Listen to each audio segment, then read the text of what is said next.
Olá a todos, me chamo Aniela Branco, sou Head da área médica da Janssen Brasil.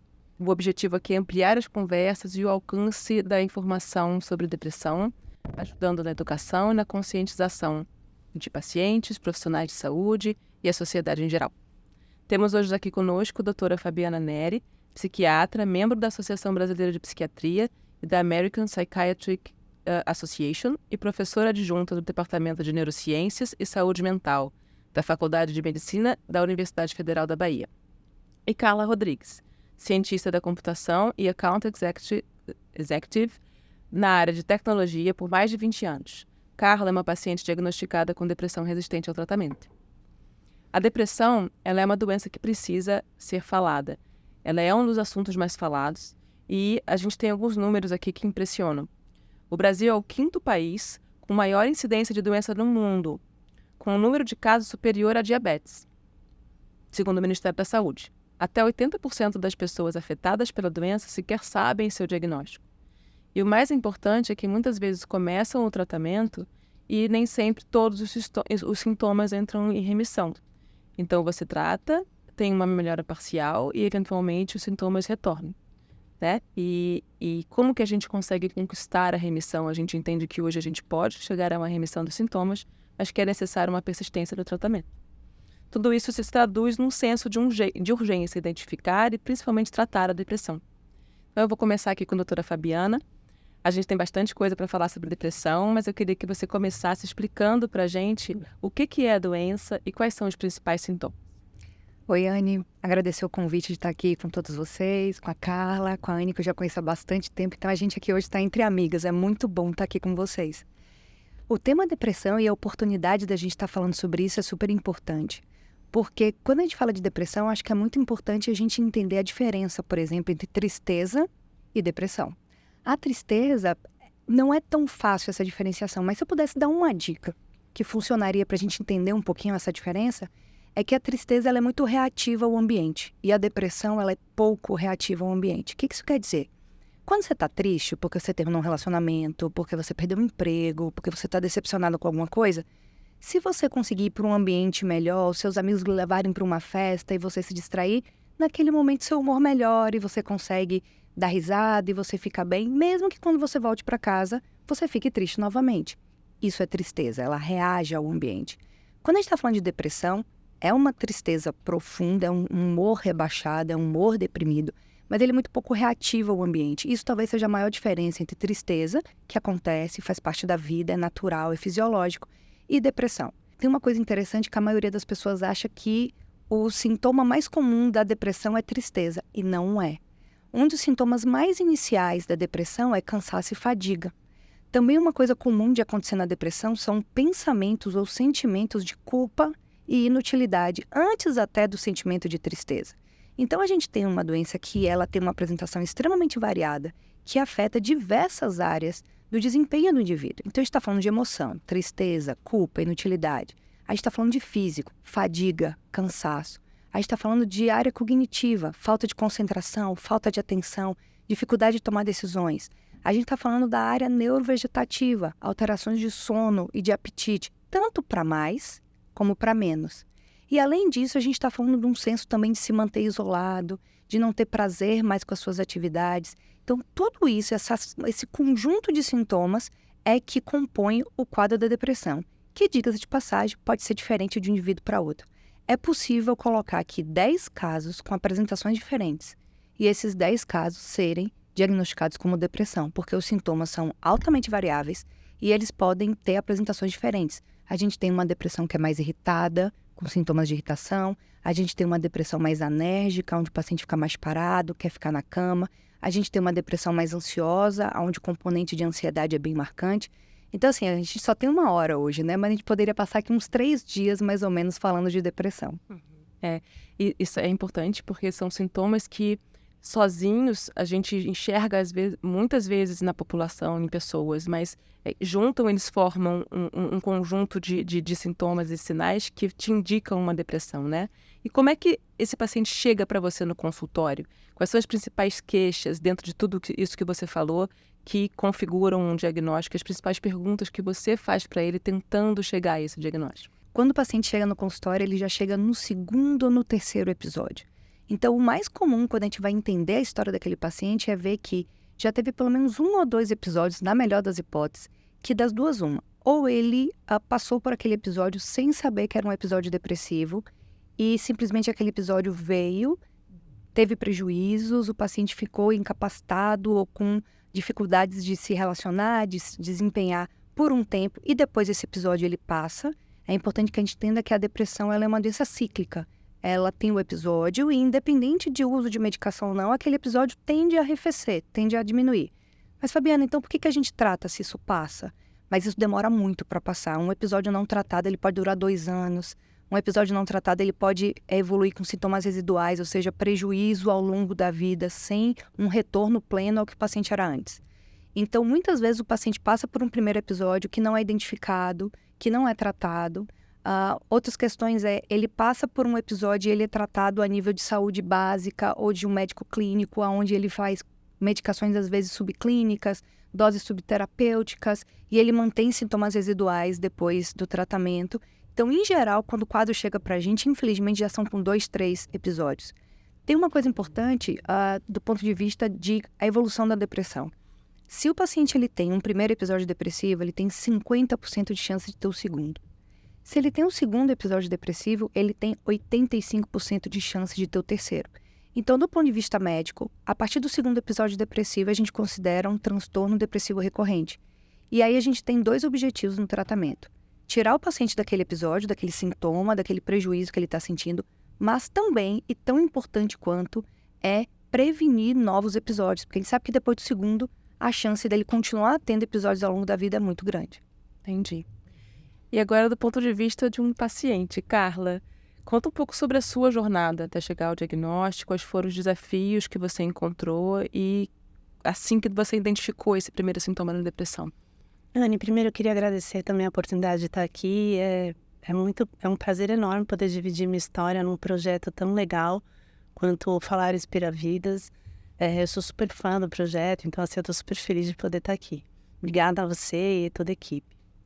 E assim, respondendo a sua pergunta, identificar os sintomas para mim não foi difícil, porque é fácil você identificar que você está com uma tristeza profunda sem motivo, que você está super cansada, ou que você está sem libido, ou que você não consegue se concentrar, enfim, os sintomas você consegue identificar de forma mais tranquila, pelo menos no meu caso.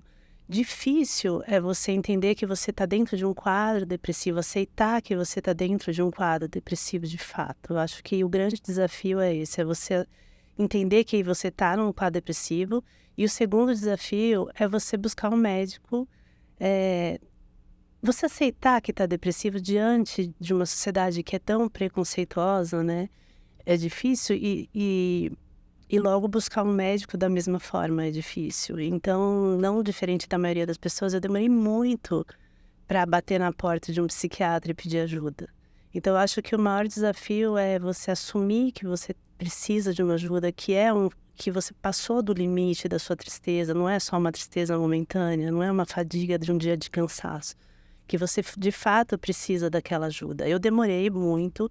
Eu só fui buscar ajuda quando, de fato, já estava insustentável. Eu já estava com perdas, assim, na minha vida pessoal, com perdas na minha carreira.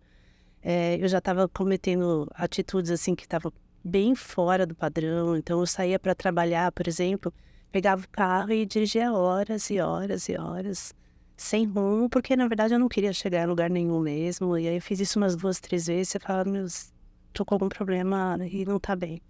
E eu já não conseguia fazer as mesmas entregas.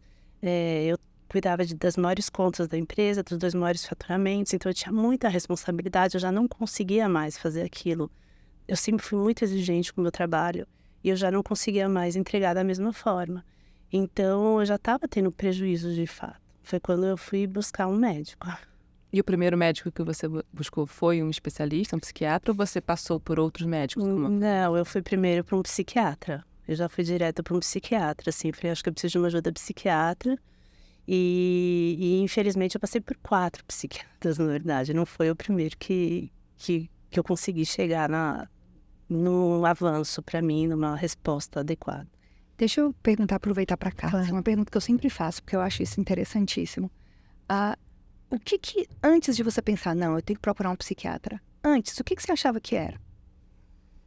Então, no começo, eu achava que eu estava cansada, que eu tinha um burnout, porque eu trabalhava mais de 12 horas por dia. Então, eu chegava em casa e continuava trabalhando. Eu falava, eu tô muito cansada, eu tô muito cansada.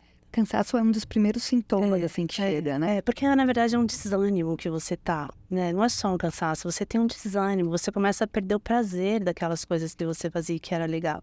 Eu gostava do que eu fazia no trabalho, começou a ficar um peso, tudo vira um peso. Você ir fazer a unha é um problema.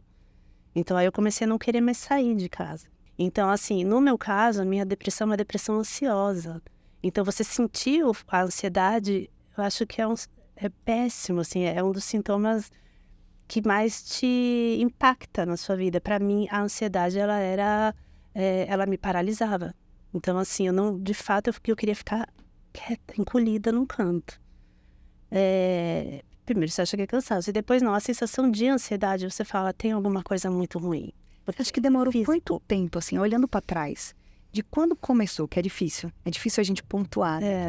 Mas mais ou menos de quando começou até você procurar ajuda. Você acha que foi 1 ano e meio, por aí.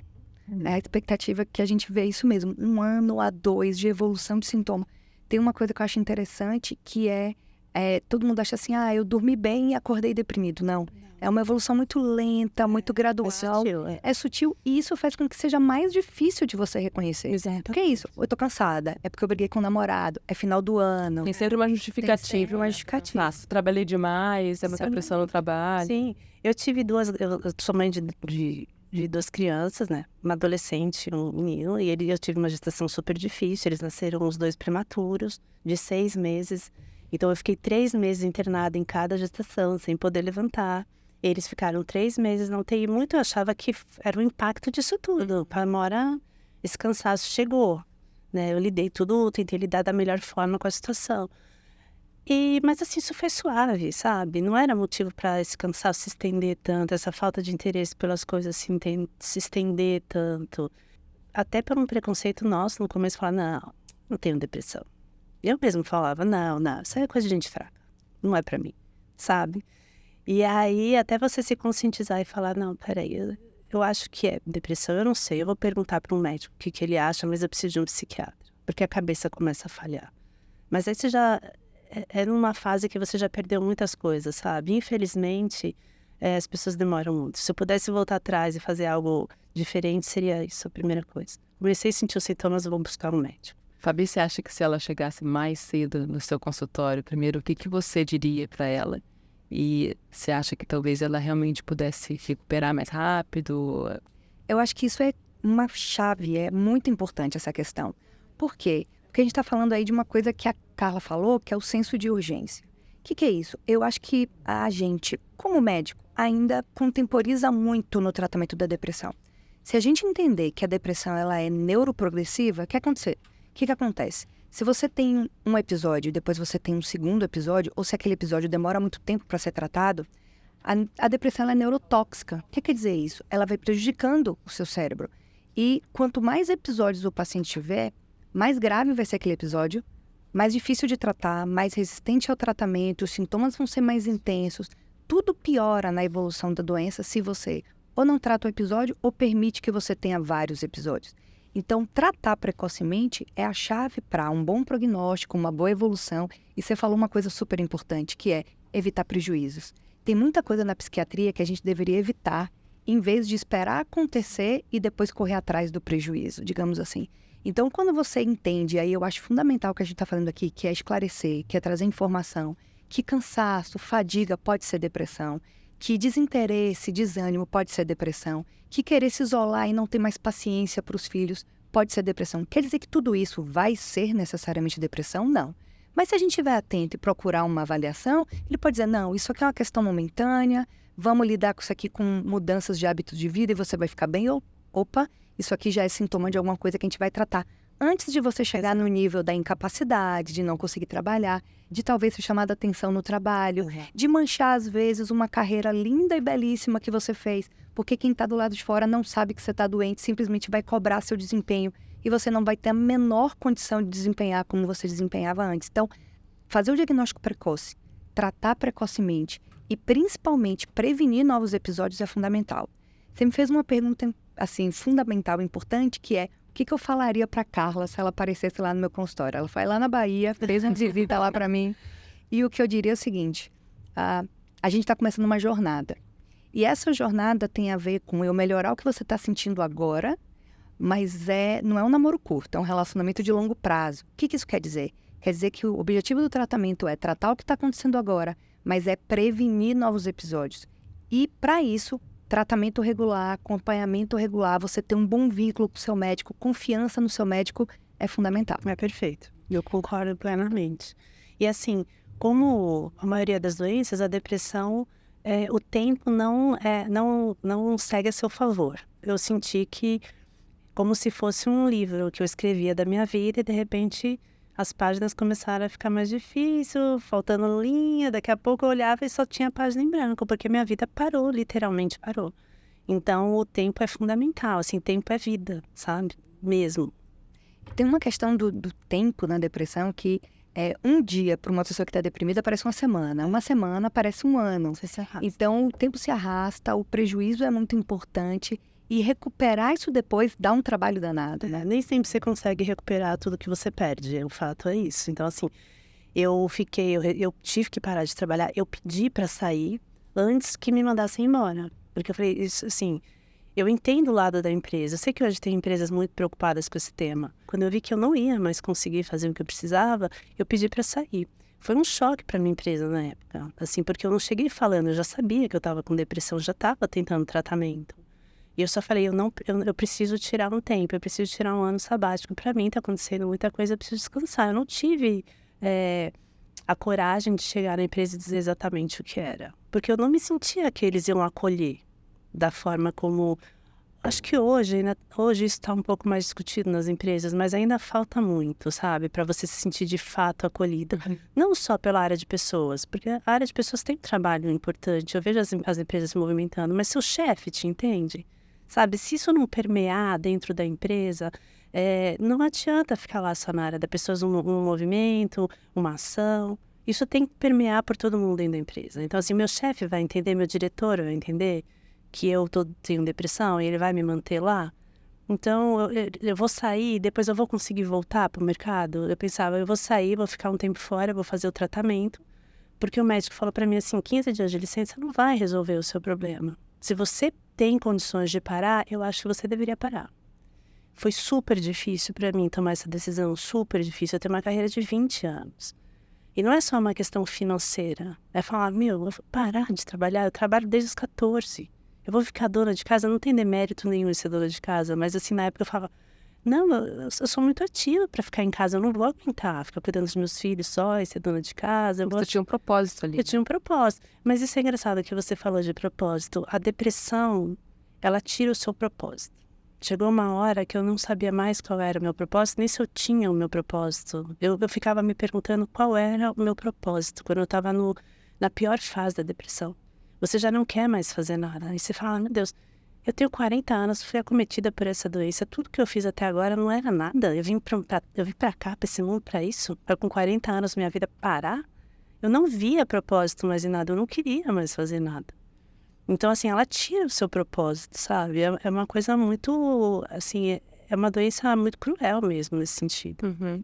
Você acha que ainda tem essa coisa do folclore de que é uma doença para poucos, que às vezes é uma questão mais psicológica do que orgânica? Frescura, ou que é uma questão de fraqueza? Você acha que ainda tem isso ou isso já está bem mais arrefecido? Eu acho que existe, eu vejo isso, sim, existe. Eu vi isso dentro da minha casa, inclusive. Né? Então, assim, eu diria, as pessoas que acham que é frescura, elas deveriam buscar informação. Então, vai atrás de informação, se aprofunde mais no caso. Se você tem alguém próximo de você que tem depressão, se você ama essa pessoa, não trate isso de forma tão superficial, de achar você está com frescura, você está com preguiça, você é fraco, entendeu? Não é assim que funciona. Então, eu diria, primeiro, as pessoas que existem, e eu diria para essas pessoas, vão atrás de informação. Se não é uma questão de falta de informação, então é uma questão de preconceito. E aí eu acho que é pior, porque assim, para a depressão, você tem médico, você tem tratamento, você tem remédio. Para esse tipo de patologia, que é o preconceito, eu não conheço nenhum medicamento, nenhum tratamento. Então, assim, eu tô melhor do que essa pessoa. Eu tenho chance, aquela pessoa, eu não sei se ela tem. Você evoluir. Eu acho que não. Então, assim, eu tô melhor que essa pessoa. Mas para quem tem depressão e lida com pessoas desse tipo, principalmente quem tem preconceito, eu diria, se você pode, se afasta dessa pessoa, porque você já tem muitos desafios que a própria depressão vai te trazer e você vai ter que lidar. Você não precisa lidar com aquilo naquele momento, você não precisa lidar com pessoas que são preconceituosas. Se você puder, se afasta um pouco, né? Assim, você vai tratar outras coisas mais importantes. E como você julga o sofrimento do outro, né? Como você quantifica o sofrimento que o outro está passando. Não dá, né? Você precisa ser empático aquilo, né? Você sabe que falando nessa questão de causas, né, da depressão, acho que pensando em formação também, sempre vale a pena a gente citar. As causas da depressão são multifatoriais, mas a gente poderia dividir em um tripé, digamos assim. Genética, então a gente está falando de uma doença genética. Você tem um componente genético importante, de herdabilidade. A gente está falando aí de ambiente, ou seja, fatores que acontecem no ambiente, fatores estressantes, perdas, situações difíceis influenciam, e características de personalidade. Então, o jeito que aquela pessoa é, se ela consegue ser mais resiliente, menos resiliente, se ela tem uma personalidade um pouco mais continente com as coisas. Então, esses 3 fatores vão confluir, vão interagir entre eles, e isso vai fazer com que a depressão surja ou não. A genética, ela não é uma sentença. Porque eu tenho mãe e pai, com certeza eu vou ter. Não, mas sem dúvida você é uma pessoa em maior chance de ter um episódio depressivo, porque você tem uma carga genética. E isso é tão forte que uma das coisas que eu escuto muito no consultório, que angustia muito os pacientes, é assim: minha vida tá ótima, eu não tenho motivo nenhum para estar deprimida, mas eu estou. E isso duplica a angústia do paciente. É para a gente entender que não é uma questão de as coisas estão ruins, por isso você está deprimida. Não. É uma doença, como diabetes, como hipertensão, como câncer. Mas para quem está de fora, e aí eu vou também olhar um pouquinho para quem está de fora, é muito difícil entender. Quem olha para você, Carla? Bonita, saudável, elegante. Ninguém fala. Ninguém vai dizer. E geralmente as pessoas, principalmente que têm alto desempenho, que são produtivas, elas vão até o limite das forças dela, tentando compor aquele personagem ou tentando compor aquela posição. Uma coisa que eu sempre falo no consultório é que quando você está em depressão, você fica meio que no modo economia de energia. Então, você vai fazer o básico que você consegue, porque você não está dando conta de pensar no dever do filho. Você não está dando conta de pensar no projeto futuro do ano que vem. Você está ali, eu estou conseguindo tomar banho, escovar os dentes, levantar, não estou conseguindo chegar no trabalho. E a ideia é que se o mundo pudesse me esquecer um pouquinho, eu ia agradecer. Essa é uma fala constante que a gente tem no consultório. E até porque esse pouco que você faz, ele demanda muito, né? É um esforço muito grande para você fazer um mínimo, assim. Então, eu tinha que levar meu filho e minha filha para a escola, são 3 minutos a pé. E aquilo parecia, ai meu Deus, eu tenho que levar eles na escola. Então, assim, as perdas não foram só minhas, todo mundo perde. Todo mundo que tá junto com você, ele perde também. Então, e quando você diz assim, por que eu tenho depressão, né? Eu tenho uma vida boa. Você escuta muito isso, sabe? Às vezes você nem pensa muito assim, porque você tá lá vivendo aquela situação, mas você escuta os outros falarem, por que você tá assim? Meu Deus, você tem uma vida ótima, quem vê de fora. Você tem um casamento, você tem 2 filhos maravilhosos, você superou uma... Nossa, eles poderiam ter morrido no nascimento, eles estão aqui, firme e forte, você tem que agradecer todo dia. Eu agradeço. Obrigada, Senhor, é fato. Mas eu não escolhi isso para mim, não foi uma escolha, eu não decidi. Aliás, assim como diabético não escolhe ter diabetes, hipertenso não escolhe. Aliás, eu nem sei também por que eu entrei nessa, eu ficava me perguntando como eu fui entrar nessa. Eu cansei de me perguntar, porque eu sempre fui muito alegre, eu sempre fui muito divertida, os meus amigos falavam, você quer dar risada, encontra com a Carla? Eu tinha isso, assim, sabe? Minha família é de circo, então eu acho que é meio por isso. E assim, todo mundo esperava quando me ver sempre alegre, dando risada, fazendo coisa engraçada. E chegou uma hora que eu não tinha mais isso. Eu não tinha mais vontade de ser engraçada, nem de estar dando risada. E as pessoas não entendem. Eu sempre digo assim, você não é depressivo, você está depressivo. Mas quando a gente pensa na parte genética, e você me fez pensar agora, será que a gente é depressivo quando pensa geneticamente? Eu concordo com você, que você é uma doença cíclica. E a boa notícia é que ela tem controle. Então, você consegue, com o tratamento adequado e com a manutenção e regularidade desse tratamento, prevenir novos episódios.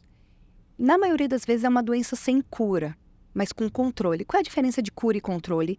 Cura é aquilo que você vai tratar, você vai suspender a medicação e nunca mais você vai ter. A má notícia é que pouca coisa a gente cura em medicina atualmente. A maioria das coisas a gente controla. Então, o que é controle? É você conseguir ter um tratamento que livre você dos sintomas. O que isso quer dizer? Vida livre de sintoma, vida livre de prejuízo. E você vai ter uma vida absolutamente saudável, adequada, feliz. Tem uma coisa que eu escuto de vez em quando na internet que me preocupa muito, que é algumas pessoas dando depoimento, eu aprendi a conviver com a minha depressão. Do ponto de vista médico e humano, isso é absolutamente equivocado. Não é para você aprender a conviver com a sua depressão. É para você tratar a sua depressão e viver sem depressão. Claro. Sem dúvida. Eu queria entender um pouco a perspectiva de cada uma de vocês sobre a importância e de como que vocês veem o vínculo dessa relação médico-paciente no tratamento e na remissão. Eu acho que vínculo é chave. E principalmente, além de vínculo, tem que ter confiança. Eu acho que uma das coisas que você pode fazer de maior confiança é você ir no médico, ele dizer o que você tem, dizer que você tem que tomar um remédio e você aceitar aquilo. É uma confiança enorme que o paciente deposita na gente. É uma confiança, é uma entrega absoluta. E isso tem que estar muito claro entre as duas partes, médico e paciente. Então, tem que ter vínculo, tem que ter confiança e tem que ter empatia. Empatia no sentido de que existem personalidades diferentes de pacientes, existem personalidades diferentes de médico. E, às vezes, você precisa de um fenômeno chave e fechadura, né? Então, você tem médicos, às vezes, que são mais despojados, médicos que são mais formais, pacientes que são mais formais, pacientes que são mais tímidos, pacientes que são mais brincalhões. Então, é muito importante que você se sinta à vontade com o seu médico, que você confie no que seu médico está lhe dizendo e, tão importante quanto, que você tire todas as suas dúvidas. Eu tenho inúmeros relatos de pacientes no consultório que falaram assim, eu fui no primeiro psiquiatra, mas eu não confiei no que ele falou e eu não tomei o remédio e isso atrasou o tratamento dele em 3 meses. 3 meses em depressão é muita coisa. Se perdeu a oportunidade de fazer um tratamento muito mais precoce. Então, assim, tire suas dúvidas, pergunte, não tenha receio, não fique constrangido. Pergunte, mas esse remédio vai viciar? Mas eu vou ter que tomar isso para o resto da vida? Mas e depressão é coisa de gente que não tem nada para fazer? Perguntem, porque eu acho que quando a gente tem um entendimento, em primeiro lugar, a gente tem que se entender como paciente. Depois que eu fui mãe, assim, eu frequentei os pediatras, eu acho que eu me tornei uma médica um pouco mais empática, de entender o outro lado também, de o quanto a gente fica ansioso, o quanto a gente aguarda por aquela consulta. Então, eu acho que o relacionamento, ele começa de novo.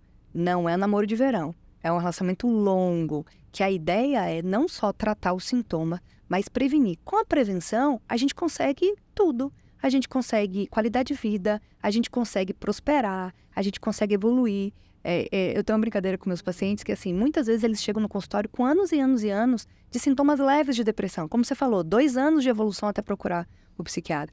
E aí eu brinco que eu falo assim, eu não quero que você fique como você era antes. Eu quero que você melhore ao ponto de ser melhor do que você era antes. Porque provavelmente você já estava com sintomas residuais e arrastando essa corrente há muito tempo. Então, eu acho que vínculo, confiança e realmente você ter ali uma pessoa que você sabe que você vai dar a mão e você vai fazer uma jornada aí. Em busca de quê? De qualidade de vida.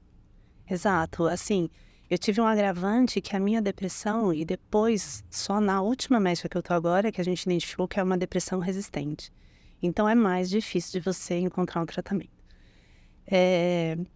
Passei por 4 médicos. Óbvio que cada médico que você vai, que você procura, você quer que dê o clique. Você fala, tomara que agora dê certo, tomara que esse médico, eu vou gostar dele, a gente vai dar o clique ali.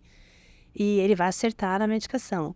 E infelizmente, assim, foram 4 médicos, 6 ou 7 medicações que não surtiram nenhum efeito. E aí eu tô falando, quando você pensa em 6 ou 7 medicações, infelizmente o tratamento psiquiátrico é demorado. Você demora 3 meses a 6 meses para saber se aquela medicação surtiu o efeito que precisava. Mas assim, eu tinha muita expectativa, óbvio, que esse não deu certo. Aí desmama do remédio, vai para outro. Então às vezes eu falava, eu vou para outro médico. Nem vou só para outro remédio, já ia para outro médico. Nem era culpa do médico. Eu depois agora, assim, na última médica, o que aconteceu? Quando eu cheguei lá e contei para ela todo esse relato de todos os médicos que eu passei, todas as medicações que eu tomei, a primeira coisa que ela fez, e isso eu acho que foi o diferencial dessa médica última para os outros que eu tive, foi que ela me escutava, sabe? De verdade, eu sentia que ela estava prestando atenção em cada coisa que eu falava. E aí ela falou, vamos partir para um exame farmacogenético para a gente poder entender o que é o exame farmacogenético, né? Para quem não sabe, você vai ver a sua metabolização diante de componentes ativos de vários tipos de medicação. Então ela falou, vamos fazer um exame farmacogenético para a gente entender por que essas medicações não funcionam para você. E era uma coisa que eu queria saber, por que não funciona para mim? Né? Por que as pessoas tomam esse remédio e se sentem super bem e eu não consegui? E já passei por tantos remédios e não funcionou para mim. Será que eu sou depressiva então? Né? Chega e fala, eu sou, já sei, sou isso, não vai resolver. E aí o resultado desse exame que veio foi que a maioria das medicações de antidepressivos e ansiolíticos não metabolizavam bem para mim.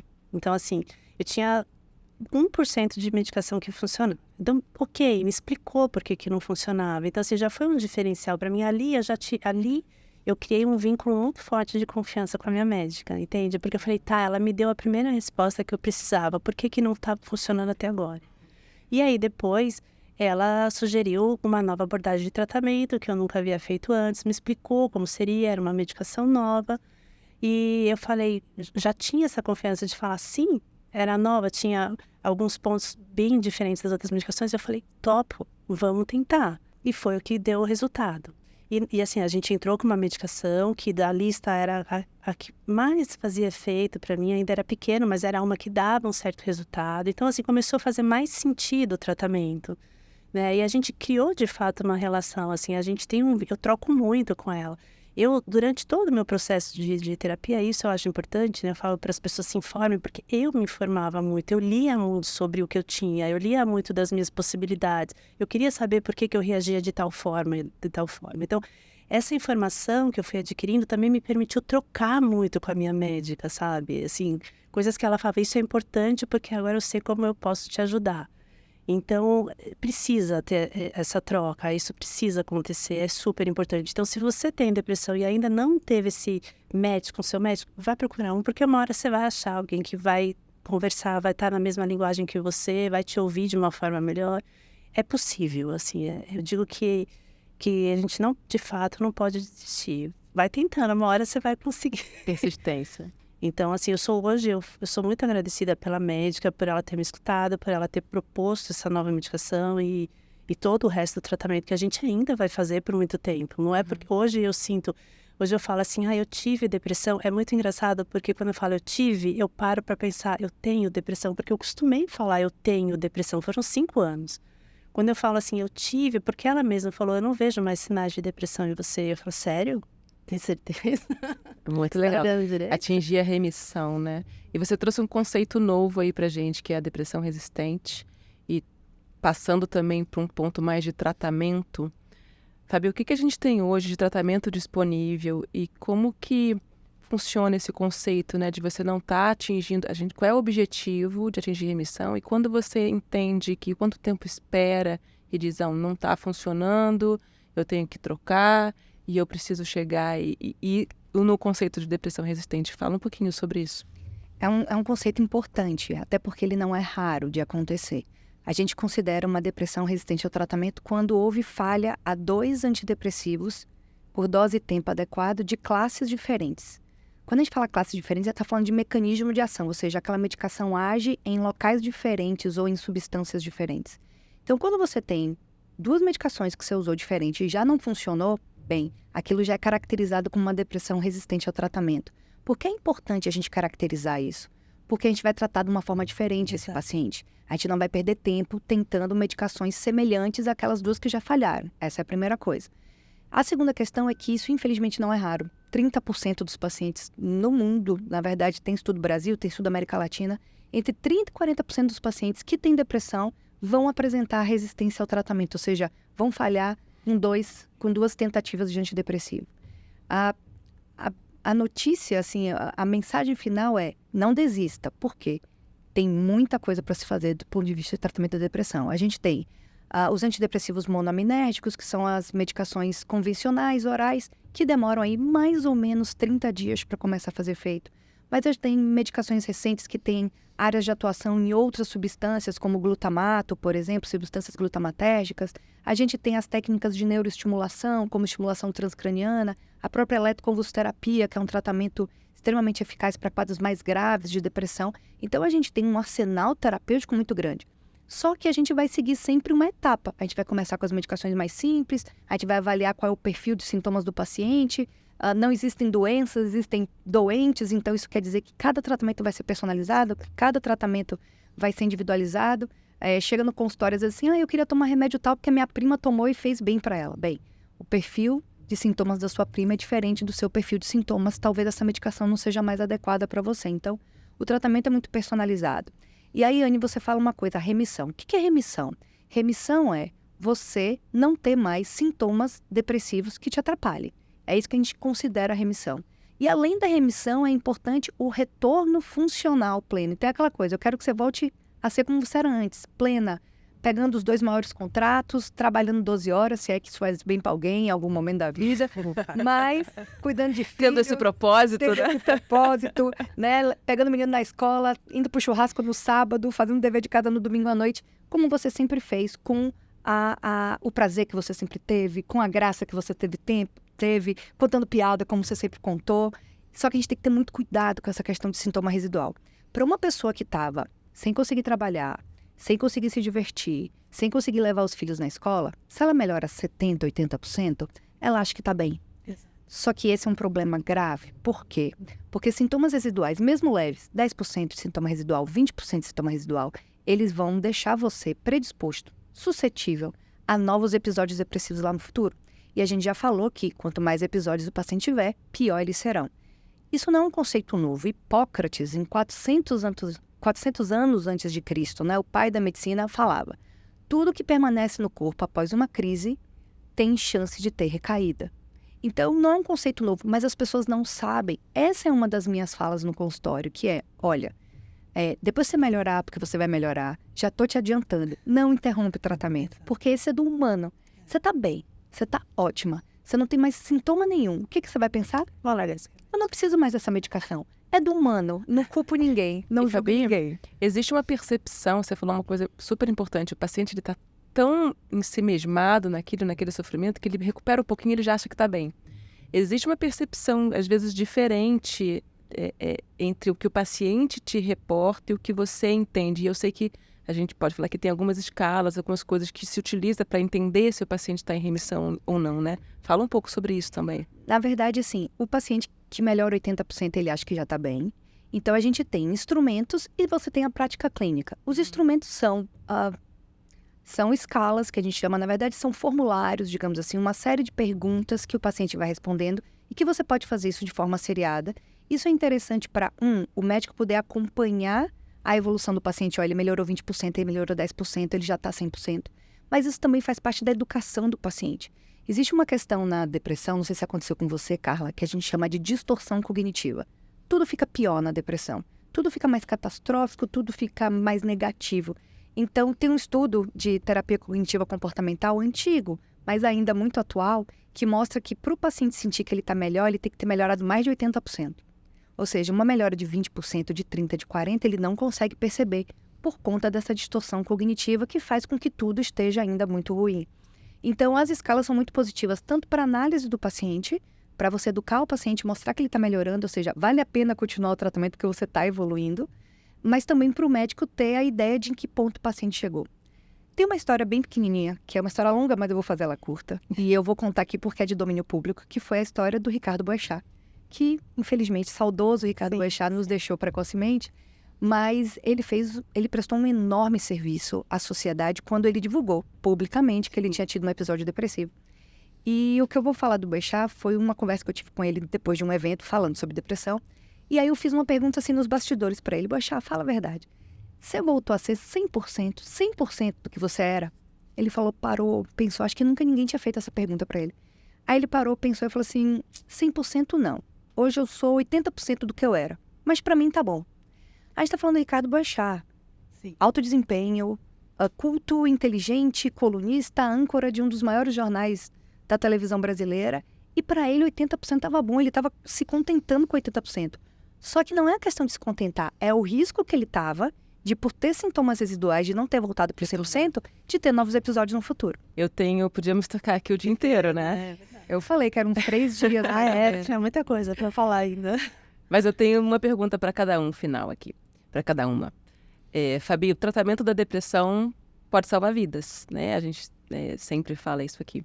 Qual a mensagem que você deixa para o paciente ou com alguém que convive com uma pessoa que tem depressão, para que ela procure ajuda e a importância de persistir no tratamento e na busca dessa remissão? Eu acho que a mensagem, talvez, que seja bem importante, é a gente saber que é possível uma vida sem sintomas de depressão. Eu acho que se você tem esse objetivo, ou esse arco-íris ali no final da chuva, você consegue persistir. Então, saber que o objetivo do tratamento é tratar os sintomas, tirar você daquele episódio da energia, da depressão, dos sintomas, do humor deprimido, deixar você bem, mas também evitar novos episódios. Porque eu tenho pacientes que falam assim, Fabiana, eu tenho um senso de que eu nunca vou ficar totalmente bem, que isso sempre vai ser uma berlinda ali, uma ameaça na minha vida que a qualquer momento pode voltar. Não precisa ser assim. Mas a chave para você atingir o controle absoluto da doença e você não ter novos episódios, você não sofrer com novos sintomas, é o tratamento contínuo de manutenção com regularidade. O acompanhamento médico, psicoterápico com regularidade é a chave, é o segredo para você poder ter uma doença, porque ela vai existir. Então, eu não acho que você é deprimido, eu acho que você tem a depressão, mas ela está absolutamente tratada, ela está absolutamente controlada. E você vai viver uma vida sem que os sintomas lhe prejudiquem. Você vai ter que ter cuidado com a depressão? Vai. A gente fala em exercício, a gente fala em tratamento, a gente fala em psicoterapia, mas não é uma coisa que vai te atrapalhar. E lembrar que o paciente que tem o diagnóstico de depressão, a depressão não define essa pessoa. A depressão é uma parte da vida dela, vai ser uma parte. Como ela é mãe, como ele é empresário, como é professor, é síndico do prédio, a depressão vai ser uma parte da vida dele que ele vai ter que cuidar. Mas que com tratamento adequado é absolutamente possível viver sem os sintomas e sem o prejuízo da depressão. Por você, Carla, primeiro, parabéns pela persistência, por procurar ajuda. Acho que nunca é tarde. Você comentou que você demorou muito, você demorou o tempo que você precisava para entender, aceitar e conseguir ajuda. Então, parabéns. Obrigada.